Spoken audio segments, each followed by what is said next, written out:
months, what was that about? Just it was time to move on? Or? When I left right after main event Mafia. Yeah. Well, that was when Hogan and Bischoff came in. They, you know, freaking buried everything. You know. So then what happened is that when we were gone, and they wanted to bring back something that, you know, drew the ratings. So they contacted me, Kevin, and Booker again. You know. Yeah. And they, you know, offered a shitty contract. You know, it was like they actually said to my guy, he said, well, we'll give you this contract, see if you can get over. They said it to me and Kevin, and I was like, all right, motherfucker, you can see if I can get over, okay. It kind of pissed me off, but it was like, I don't, you know, I'll prove myself again, you know. And then, what happened was they pissed off Kevin and Booker, and they told them to fuck off, and they went off when it did the Royal Rumble, you know. So that kind of pissed off the people at Spike TV, you know, because they were going to be promised it. Because, you know, if you remember, like they promoted like us coming back, you know, for a good 2 months, you know. And then they, Booker's still up there, and Kevin's, you know, still with the Legends contract. So that pissed a lot of people off on Spike TV, you know. So. And a lot of people thought you were fired from TNA, and that's what led to the whole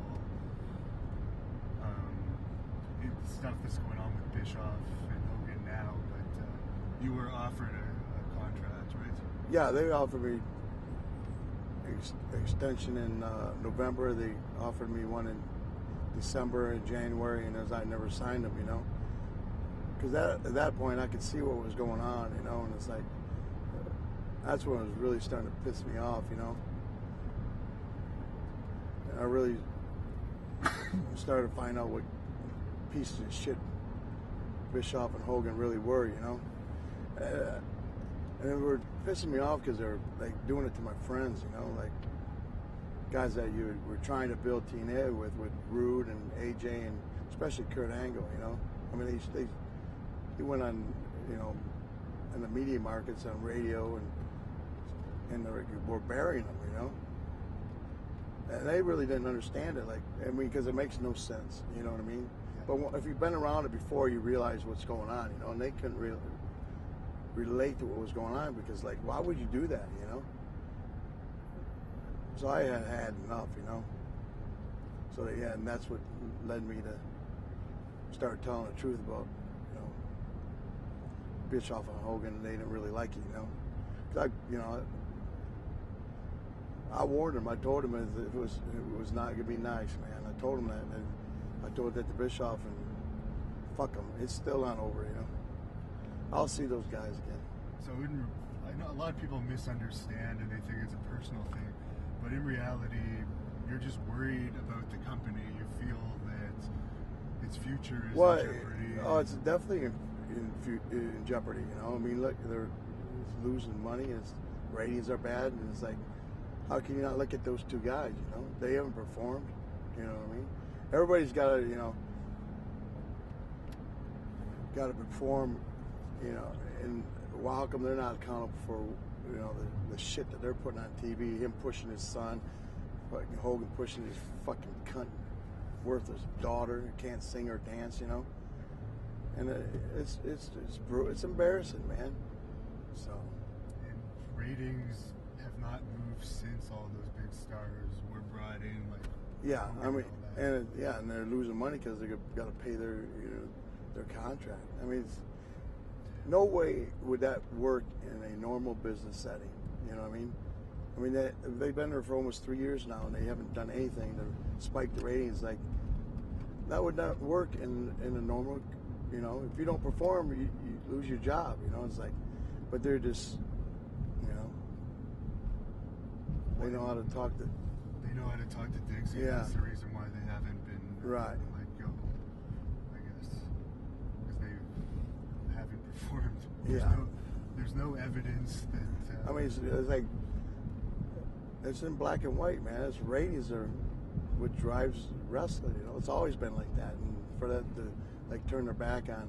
You know, they always, you know, Bischoff and Hogan always seem to brag, oh, we beat in WWE 82 weeks straight, you know. Yeah, we beat them because Nielsen ratings said we beat them. Well, now that meant something back then, but they don't mean something now. You know what I mean? So why are you ignoring the Nielsen ratings now? You know, and it's just a crock of shit.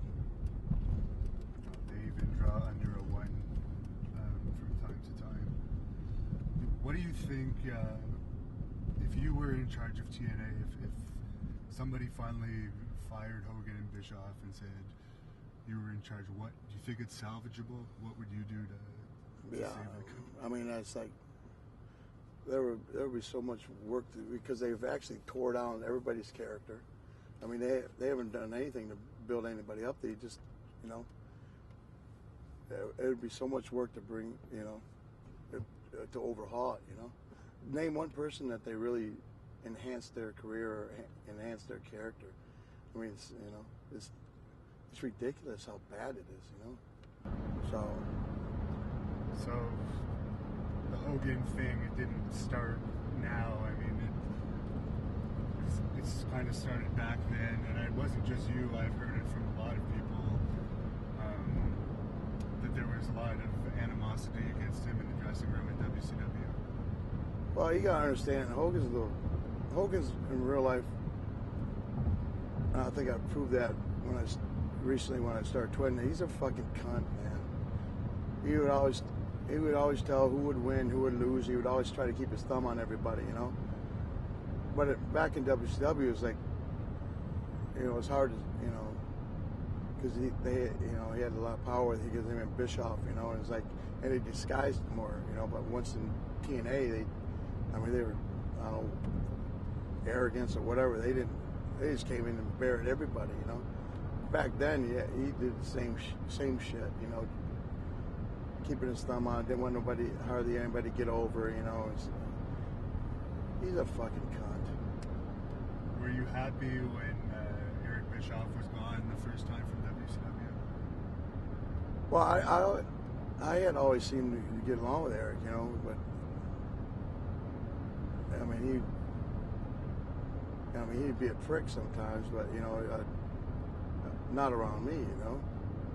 And then when they both came down to TNA, it's like they had you know, they were just pricks. They didn't give a shit, you know. It's like, fuck you, you ain't gonna, you know. And at that point, I had enough, you know.